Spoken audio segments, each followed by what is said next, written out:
Kiwi fruit milk shake தான் நம்ம பார்க்க போகிறோம். கிவி ஃப்ரூட் ஓப்பன் பண்ணிக்கோங்க. இந்த மாதிரி பாக்ஸில் 3 பீசஸ் நம்மளுக்கு இந்த மாதிரி இருக்குங்க. இந்த ஃப்ரூட் வந்து எக்ஸாட்டிக் ஃப்ரூட்டில் வரும். கண்டிப்பாக ரொம்பவே ஹெல்த் பெனிஃபிட்ஸ் அதிகமாக இருக்கும். இதோடைய தோல் எல்லாத்தையுமே வந்து நல்லா சீவி எடுத்துக்கோங்க. அதோடைய ஸ்கின்னை பீல் பண்ணாதான் ரொம்பவே நல்லாயிருக்கும். பார்க்கறதுக்கு சப்போட்டா பழம் மாதிரியே தான் இருக்கும், ஆனால் இது வந்து வேறு ஃப்ரூட்டு.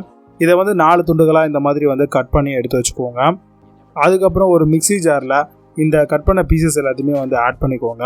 ஃபர்ஸ்ட்டு நீங்கள் வந்து தேவையான அளவுக்கு கொஞ்சமாக மில்க் ஆட் பண்ணி தேவையான அளவுக்கு சுகர், அதாவது டேஸ்ட்டுக்கு ஏற்ற மாதிரி ஆட் பண்ணிக்கோங்க. ஆட் பண்ணிவிட்டு மிக்ஸி ஜாரை மூடி நல்லா பிளெண்ட் பண்ணி எடுத்துக்கோங்க. இந்த பிளெண்ட் பண்ணது வந்து பார்த்திங்கன்னா அந்த தோல் எல்லாமே வந்து நல்லா வந்து பார்த்திங்கன்னா அரைப்படணும். அதுக்கப்புறம் ஒரு கிளாஸில் இந்த மாதிரி சாக்லேட் சிரப் ஊற்றி அதில் மில்க் ஷேக்கை வந்து சர்வ் பண்ணுங்கள்.